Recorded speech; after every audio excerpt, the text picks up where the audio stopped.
నమస్తే అండి. నేను సూర్యకుమారిని. ఈరోజు మీకు చూపించే హార్వెస్ట్ చూడండి. ఇదిగో బకెట్లతోటి యాపిల్ వేర్ కోసామండి. బకెట్లు నిండిపోయినాయి. బకెట్లతోటి అంటే కాదు, బకెట్లు నిండినాయి. ఆ సంతోషంలో ఏం పలుకుతున్నానో కూడా తెలియకుండా పలుకుతున్నాను. బకెట్లు నిండేంతగా మేము ఈరోజు యాపిల్ వేర్ని హార్వెస్ట్ చేసామండి. ఎంత రుచిగా ఉన్నాయో నాకు ముఖ్యంగా సైజు పెద్దవి ఉన్నవి రుచిగా ఉన్నాయి, కానీ అంటే చిన్న సైజు కాయలు ఇంకా చాలా రుచిగా ఉన్నాయి. రియల్గా మన ఈ రేగి పళ్ళు టేస్ట్ ఉన్నది. పెద్ద సైజు కాయలు అయితే యాపిల్ పళ్ళు టేస్ట్ ఉందండి. ఇగో ఈ చిన్న పండును చూసారా, ఇది టేస్ట్ తీయగా బాగుంది. చిన్నవి నాకు చాలా నచ్చినవి. పెద్ద సైజువి కొంచెం యాపిల్ కాయ తింటున్నట్టుగా అనిపించిందండి. ఏది ఏమైనా దేవుడు ఈ సంవత్సరం నాకు ఇచ్చిన పంట కొరకు నేను చాలా చాలా సంతోషిస్తున్నానండి. మరి టెర్రస్ గార్డెన్లో ఇంత పంటని కోసినటువంటి మరి ఎక్కడ నేను ఎవరి గార్డెన్లోని టెర్రస్ గార్డెన్లో నేను చూడలేదండి. కింద నేల మీద వేస్తే వచ్చినవి కాసినవి అనుకోవచ్చు. నేల మీద మొక్కలు కూడా సరైన విధంగా కాపులేని మొక్కలు నేను చెట్లను చూశానండి. కానీ ఈ యాపిల్ వేరు, వీటిని కాశీరేగి పళ్ళు అంటారు, యాపిల్ వేర్ అంటారు, రకరకాలు. ఇవి కోస్తున్నప్పుడు మాకు చాలా సంతోషం అనిపించింది, కష్టం అనిపించింది. ఏమంటే 2 బకెట్లు కాయలు కోయడానికి మా ఇద్దరికి 3 hours పట్టిందండి. పాపం మా హస్బెండ్ చాలా లోపల కంటే పై కంటే ఎక్కి కోసారు. అంత కాయని మేము అలా వదిలేయలేకపోయాము. ఇంతగా దేవుడిచ్చిన కాపుని మనం కోసి మనకు తెలిసిన వాళ్ళకి, మనకు అందుబాటులో ఉన్న వాళ్ళకి అందరికీ ఇవ్వడం మాకు సంతోషం అనిపించింది. చాలా మట్టికి మేము కోసామండి. కోసి 2 బకెట్లు నిండినవి ఇంకా ఉన్నాయి. ఇంకా మాకు కోసే ఓపిక లేదు, ప్లస్ ఇంకా కొంచెం తయారవ్వాల్సిన పరిస్థితులు ఉన్నాయి కాయలు. అందుకోసం అని చెప్పి కొన్ని మేము ఇంకా వదిలేసామండి. ఇంకా ఉన్నాయి. అది ఇంకా మొత్తం అన్నీ కోస్తే మరి ఏమన్నా ఇంకో 2 బకెట్లు అవుతాయేమో, అది చూడాలి నెక్స్ట్ టైము. ఇప్పుడు మాత్రం చాలా కాయలు కోసామండి. ఈ సంవత్సరం నా కాయలు ఏమీ వేస్ట్ కాలేదు. లాస్ట్ ఇయర్ అయితే చాలా మట్టికి కాయల్లోని చిన్న చిన్నవి పెద్దవి పురుగులు ఉన్నాయండి. తినడానికి చాలామంది అన్నారు, అవి కట్ చేసేసి అక్కడికి లోపల పార్ట్ తిన్నాం మేమని కూడా చెప్పారు. కానీ నాకు అటువంటివి ఎవరికైనా ఇవ్వాలని కూడా అనిపించలేదు. ఎందుకంటే పుచ్చులు ఉన్నాయి ఇచ్చారు అనుకుంటారు కదా, అందుకని ఎవరికి ఇవ్వలేదండి. నేను సాధారణంగా చాలా తక్కువ మందికి చెప్పి, బాగా క్లోజ్గా ఉన్న వాళ్ళకి చెప్పి ఇచ్చాను. వాళ్ళేమో లోపల పార్ట్ కట్ చేసేసుకుని తిన్నాము, పర్వాలేదు బాగానే ఉన్నాయన్నారు. కానీ ఈ సంవత్సరము ఆ ప్రాబ్లం లేదండి. నేను చాలా ప్రేయర్ చేసుకున్నాను. పూత మీద ఉన్నప్పుడు నేను కొంచెము వేప ఆకులు రసం తీసి స్ప్రే చేశానండి. అది అన్నిటికంటే ముఖ్యంగా దేవుని దయ అండి. దేవుని యొక్క నడిపింపు ఉంటేనే మనం ఏదైనా చేయగలం. వేపాకులు స్ప్రే చేయడం కూడా ఆయన ఇచ్చిన ఐడియా కదా. మరి వేప పూత ఈ పూత కూడా, కాయల పూత కూడా నిలబడిందండి. మేము గిన్నెలతో కోసుకొస్తూ బట్టలతో నింపాము.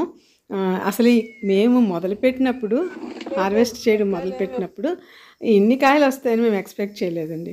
ఏదో ఒక చిన్న బుట్ట, ఒక బేసిన్ తెచ్చుకున్నాము. తర్వాత ఆ బేసిన్ నిండిపోయింది, ఆ బుట్ట నిండిపోయింది. ఒక బకెట్ తీసుకొచ్చాము, ఆ బకెట్ నిండిపోయింది. మరలా ఇంకో బకెట్ తీసుకొచ్చాము. అంటే ఇంత కాయ ఉంది, కానీ మరీ ఇంత ఎక్కువగా మేము ఈ 2 బకెట్ల నిండా కోస్తామని అనుకోలేదండి. ఇంకా కొన్ని ఉన్నాయి, అంటే ఇంకా తయారవ్వాల్సినవి కొన్ని ఉన్నాయి, ఇంకా కొంచెం దోరగా కలర్ వచ్చినవి ఉన్నాయి, బాగా పైగా ఉన్నాయి. మాకు ఇంకా అలసిపోయి 3 hours కంటిన్యూస్గా మేము వీటిని కొయ్యడం టైం పట్టిందండి. కోసేసాము. చూసారా ఎంత బాగున్నాయి కాయలు. పండిపోయిన కాయల్లో కూడా పురుగులు లేవండి. ఎక్కడైనా 1, 2 అది ఎవరి చేతికైనా వెళ్ళినాయేమో. కానీ ఈ సంవత్సరం కూడా ఏమైనా కాయల్లో ఇలా పురుగులు ఉంటాయండి, ఈ చెట్టుని నేను ఉంచాలని అనుకోలేదండి. నేను చెట్టుని చాలా మట్టికి కొట్టేద్దాం అనుకున్నానండి. కానీ ఈ కాయలు చూసాక అనిపించింది, దేవుని దయ ఉంటే మనం ఏదైనా పొందుకోగలుగుతాము అనేది అనిపించింది. నా దొడ్లో అంటే నా గార్డెన్లో ఇలాగ కాయడము నేను నా హస్బెండ్ ఇతరులకి ఇవ్వడం అనేది మాకు చాలా ఆనందం అనిపించింది. ఇదండి. ఇందులోనే దొండపాదు కూడా ఉంది. ఆ దొండపాదు కూడా కాయలు కాస్తూ ఉంది. అంటే ఇంకా ఈ యాపిల్ బేర్ చెట్టు కొమ్మలు పెద్ద పెద్దగా పెరిగిపోయండి పందిర్ల మీదకి వాలిపోయినాయి అనమాట. దానివల్ల ఇటు చిక్కుడుపాదు, అటు దొండపాదు, ఈ యాపిల్ బేరు కొమ్మలు అన్నీ అక్కడ మాకు ఏకం పాకం అయిపోయినాయి. అందువల్ల కింద నీడ కూడా వచ్చేస్తుంది. సరే ఈ కాపంతా తీసేసుకున్నాక ఎక్కడికక్కడ కొంచెం ట్రిమ్ చేసేసి వదిలేస్తే బాగుంటుంది. చిక్కుడుపాదు కొన్నాళ్ళు చిక్కుడుపాదు మనం చిక్కుడుకాయలు కోసిన తర్వాత ఫిబ్రవరి నెలాఖరులో ఎప్పుడైనా మనం ఆ చిక్కుడుపాదు తీసేస్తాం కాబట్టి అక్కడ ఎండ బాగానే వస్తుందండి. ఇదండి ఈరోజు మేము చేసిన హార్వెస్ట్. చాలా నాకు హ్యాపీ అనిపించింది. ఇంత సమృద్ధి అయిన పంటని మేము పొందుకోగలుగుతున్నామంటే ఇదంతా దేవుని దయ అండి. టెర్రస్ గార్డెన్లో ఇంత గొప్పగా పంటని మనం హార్వెస్ట్ చేయగలుగుతున్నామంటే ఇది నిజంగా దేవుని దయ కాదంటారా? మానవ ప్రయత్నం ఎంత కష్టపడ్డా దేవుని దయ లేకపోతే ఆ కష్టం మనకి మంచి ఫలాన్ని ఇవ్వదండి. కేవలము దేవుని దయ. చూసారా ఎన్ని కాయలు ఉన్నాయి. మేము ఇంకా కోసేసిన తర్వాత నేను ఈ వీడియో మీకు ఇక్కడ నేను వీడియో తీశాను. ఈ కాయలు ఇంకా తయారవ్వాలండి. ఇంకా చాలా ఉన్నాయి ఇలాంటివి. నేను వేసేటటువంటి మట్టిని కానీ మరి తయారు చేసే మట్టి కానీ కిచెన్ వేస్ట్, డ్రై లీవ్స్, మాగిన పశువుల ఎరువు ఇదండి. ఇంకా ఇంతకంటే నేను నా మొక్కలకి ఏమి ఇవ్వట్లేదు. ఇచ్చేది ఏమన్నా ఉంటే మరి కాల్షియం ఇస్తాను, ఎగ్ షెల్స్ పౌడర్ ఇస్తాను, ఆ తర్వాత ఎప్సమ్ సాల్ట్ ఇస్తాను. నిజానికి నేను ఇంచుమించు 2-3 months నుంచి ఎగ్ ఆయిల్ కూడా ఇవ్వడం జరగలేదు. అయినా నాకు దేవుడు నా గార్డెన్లోని మంచి పంటనిస్తూ ఆశీర్వదిస్తున్నాడండి. తప్పనిసరిగా మీరందరూ కూడా ట్రై చేసుకోండి. ఎంతగా అంతేనండి. పెద్ద సైజు కుండీల్లో పెట్టుకుంటే అందులో కూడా నాకు 2 బుట్టలకాయలు లాస్ట్ వీడియోలో నేను చూపించాను మీకు. అందులో కూడా చాలా వచ్చినాయి. ఆ చెట్టును కూడా ఇంకా కాయలు బాగా ఉన్నాయండి. మడులు కట్టుకుని ఓపుకుంటే మడుల్లో వేసుకోవచ్చు. కానీ అది మడుల్లో వేసినా, గ్రో బ్యాగ్లో వేసినా, మరి పెద్ద సైజు పాట్లో వేసినా మట్టిలో బలం ఉండాలండి. మట్టిలో అన్ని పోషకాలు ఉంటే అది ఎక్కడ ఆ మొక్క పెట్టినా మంచి ఫలాలు వస్తాయి, మరి సమృద్ధి అయిన ఫలాలు వస్తాయి. తర్వాత మనము అది నేలలో పెట్టామనుకోండి, అక్కడ బలం లేదనుకోండి, సారం కానీ ఏమి ఇంత కాపు రాదు. నాకు కేవలం నా యొక్క నమ్మకం ఏంటంటే దేవుడు మనకి ఇచ్చినటువంటి న్యాచురల్గా ఇచ్చినటువంటి ఎరువులని మనం ఉపయోగించుకుంటే, చూసారా ఈ పంటను చూసారా, ఇదండి మనం ఉపయోగిస్తే ఇలాగా మనం పంటను హార్వెస్ట్ చేయవచ్చు. ఈ చిన్న పళ్ళు ఉన్నాయి చూసారా, ఇవి నాకు చాలా నచ్చినాయి. అవన్నీ నేను వేరే ఉంచి ఇవి ఎందుకంటే చాలా టేస్ట్గా ఉన్నాయి. పెద్ద సైజు పళ్ళలో టేస్ట్ వేరు, ఈ పండ్లు టేస్ట్ వేరుగా ఉన్నాయి. ఇదండి నా పంట. మరి చిన్న ప్రేయర్ అండి. మరి ఇంత మంచి పంటనిస్తున్నప్పుడు నా దేవునికి నేను థ్యాంక్స్ చెప్పుకోవాలి కదా. అందుకని నేను చిన్న ప్రేయర్ చేస్తానండి. పరిశుద్ధుడైన తండ్రి, పరలోకమందున్న ప్రభువా, మీరిచ్చిన ఇంత సమృద్ధి అయిన పంట కొరకు మీకు వందనాలు ప్రభువా. దేవా, మీ దయ మా పైన ఉంటే మేము ఏదైనా సాధించగలుగుతాము అనేది నాకు మీరు ఈరోజు నేర్పించారు ప్రభువా. అలాగే మా వ్యూవర్స్ అందరినీ, నా ఈ వీడియో చూస్తున్న ప్రతి ఒక్క బిడ్డ పైన ఈ నిండైన మెండైన ఆశీర్వాదములు పంపించి దీవించి ఆశీర్వదించమని ప్రార్థిస్తున్నాను ప్రభా. మా రాష్ట్ర గవర్నమెంట్ని, మా దేశాన్ని, ప్రపంచాన్ని మీ చేతుల్లో పెడుతున్నాము. మీరు భద్రపరచుకోండి, దీవించండి, ఆశీర్వదించండి ప్రభా.